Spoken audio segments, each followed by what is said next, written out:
मंगल मूर्ति सद्गुरु मिलवें सर्वाधार मंगलमय मंगल करन विनवा बारंबार। धन्य धन्य सद्गुरु सुखद महिमा कही न जाय। जो कछु कहूँ तुम्हारी कृपा मोते कछु न बसाए।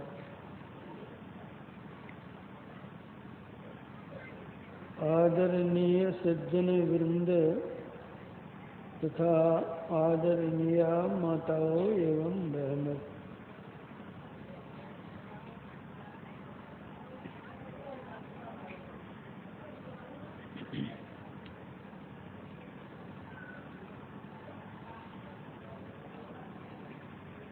अस्ति और नास्ति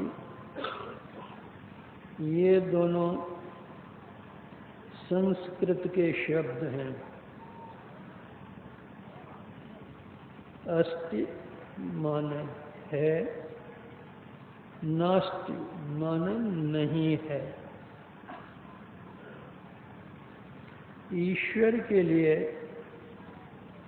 जो कोई अस्ति शब्द का प्रयोग करते हैं वे आस्तिक कहलाते हैं,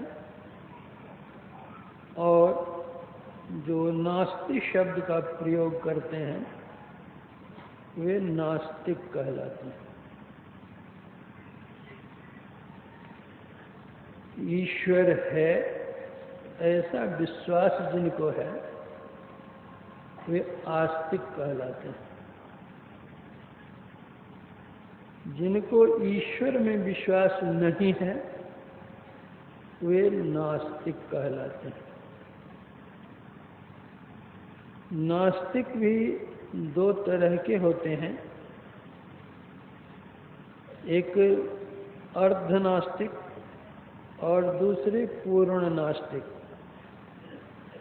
अर्धनास्तिक वे कहलाते हैं जो जीव में विश्वास करते हैं किंतु ब्रह्म में विश्वास नहीं करते।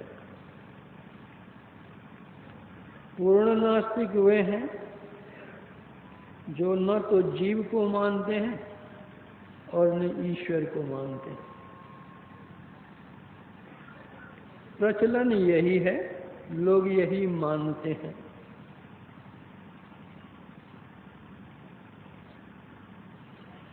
जो ईश्वर को मानते हैं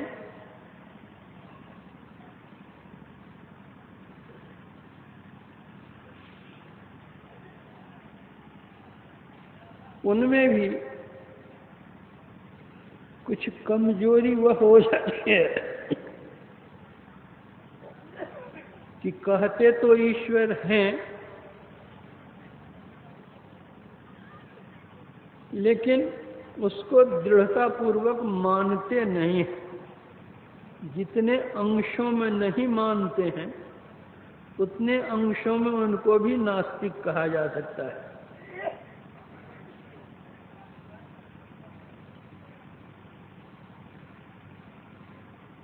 जो कहते हैं कि ईश्वर है ही नहीं,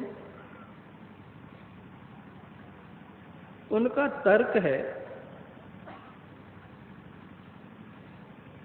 कि जब हम देखते नहीं हैं ईश्वर को तो फिर हम माने क्यों।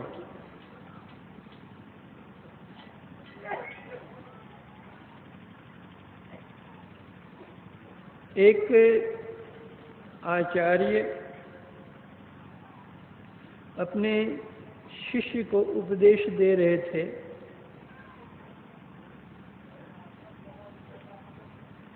ईश्वर है। शिष्य ने कहा गुरुदेव ईश्वर है तो देखते कहाँ हैं? अगर देखते नहीं तो फिर माने हम क्यों। गुरु शिष्य दोनों बटवृक्ष के नीचे बैठे थे। आचार्य जी ने कहा कि बड़ का एक फल ले आओ, बतलाता हूं तुमको। शिष्य ने उस पेड़ का एक फल लाया, आचार्य जी के सामने रखा। आचार्य जी ने कहा कि इस फल को तोड़ो, छिलके हटाओ।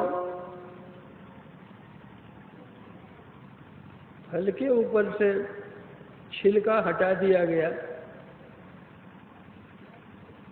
आचार्य जी ने पूछा, छिलके हटाने पर इसके अंदर तुम क्या देखते हो? शिष्य ने कहा कि जो अनेक दाने हैं इसमें। आचार्य जी ने कहा, उन अनेक दानों में से एक दाना तुम अपने हाथ में लो। शिष्य ने एक दाना निकाल लिया। आचार्य जी ने कहा, इस दाने को भी तोड़ो। शिष्य ने उस दाने को तोड़ा। आचार्य जी ने पूछा कि अब क्या देखते हो तुम? तो कहा, अब देखता हूं कि दो दालें हैं इसमें। आचार्य जी ने पूछा, उन दो दालों के बीच में क्या है? शिष्य ने उत्तर दिया कि दो दालों के बीच में कुछ नहीं है। आचार्य जी ने कहा कि जिसको तुम कहते हो कि कुछ नहीं है, वही सब कुछ है, उसी से इतना बड़ा वृक्ष हुआ है।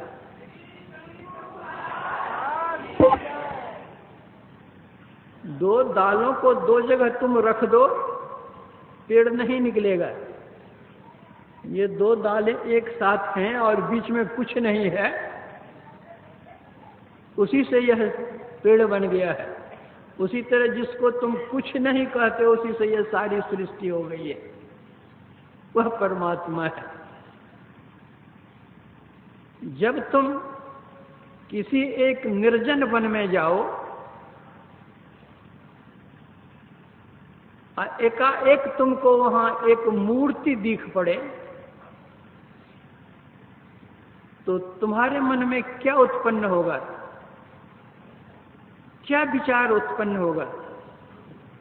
क्या तुम्हारे मन में यह विचार उत्पन्न नहीं होगा कि इस निर्जन वन में एक मूर्ति कहां से आ गई? कोई न कोई इसका बनाने वाला है। तो जब निर्जन वन में तुम एक मूर्ति को देखकर उसके निर्माणकर्ता की कला की कल्पना करते हो, होने की कल्पना करते हो, तो इतनी बड़ी सृष्टि हो गई क्या बिना कर्ता के ही? एक मूर्ति को देख करके तुम्हारी विचारधारा बतलाती है कि कोई न कोई इसका निर्माण करता है। तो इस सृष्टि को देख करके तुम्हारे मन में कैसे नहीं हो सकता है कि इसका भी कोई निर्माण करता है? इसका जो निर्माण करता है वही परमात्मा है।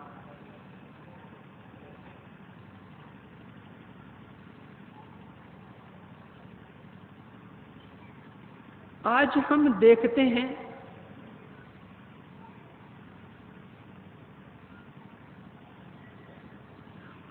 विविध प्रकार के यान चलते हैं।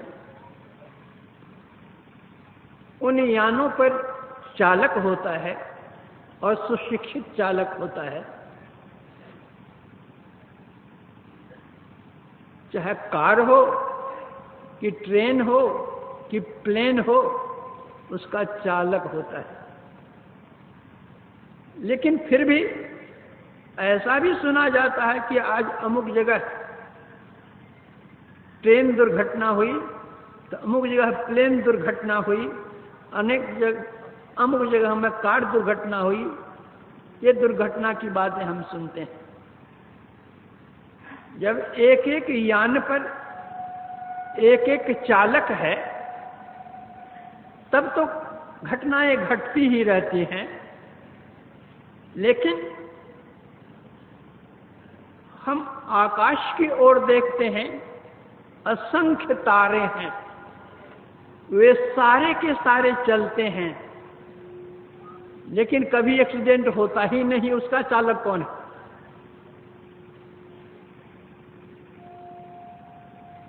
पृथ्वी चलती है, सूर्य चंद्र तारे ये सारे के सारे चलते हैं, फिर भी एक्सीडेंट कभी नहीं होता। क्या इसका कोई चालक नहीं है? वह कितना कुशल चालक है कि कभी एक्सीडेंट होता ही नहीं है। वही परब्रह्म परमात्मा।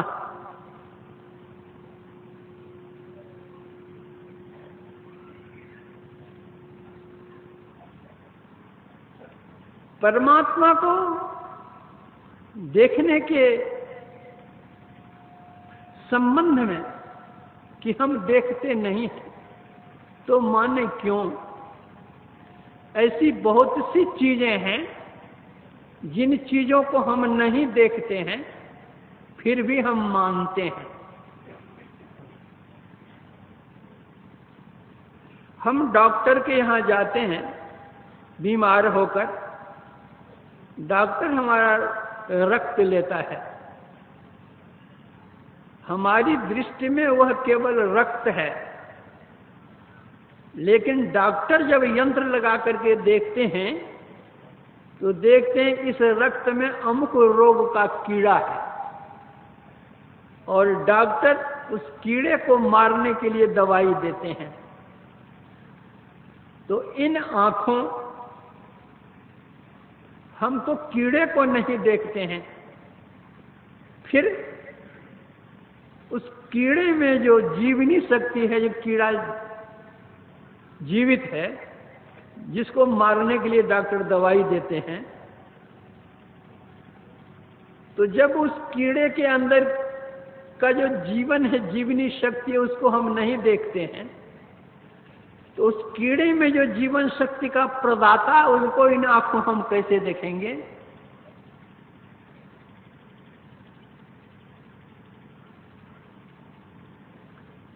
बंगाल के एक सुप्रसिद्ध वैज्ञानिक अमेरिका गए थे। उनका नाम था जगदीश चंद्र बोस। वहां के वैज्ञानिकों ने इनके साथ परिहास किया कि ये उस देश से आए हुए हैं जहां के लोग कहते हैं कि शंख बाजे बलाई भाजे। भला कहीं ऐसा भी कहीं होता है कि शंख के बजने से और बला भाग जाए?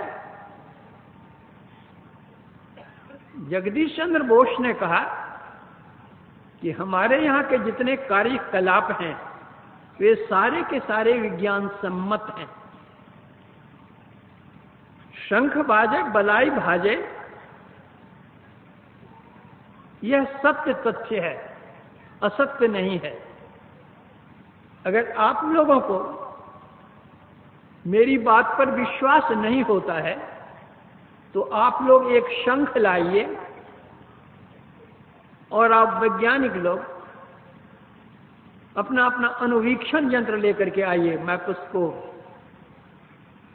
मैं सिद्ध कर दूंगा कि शंख बाजे बलाई भाजे है कि नहीं। वहां के वैज्ञानिकों के मन में भी एक कौतूहल सा हुआ कि देखें भारत का आया हुआ वैज्ञानिक क्या बतलाता है, क्या दिखलाता है। वे सब के सब अनुवीक्षण यंत्र लेकर के आ गए और एक शंख। जी, जगदीश चंद्र बोस ने कहा शंख तो मेरे हाथ में दे दीजिए और अनुवीक्षण यंत्र आप लोग अपनी अपनी आंखों में लगाइए। उन वैज्ञानिकों ने अपनी अपनी आंखों में अनुवीक्षण यंत्र लगाया। जगदीश चंद्र बोस ने पूछा कि आपने जो यंत्र लगाया है, संसार में आप क्या देखते हैं? कुछ दिखता है यंत्र लगाने से? वैज्ञानिकों ने कहा हाँ, संसार कीड़ों से भरा पड़ा है।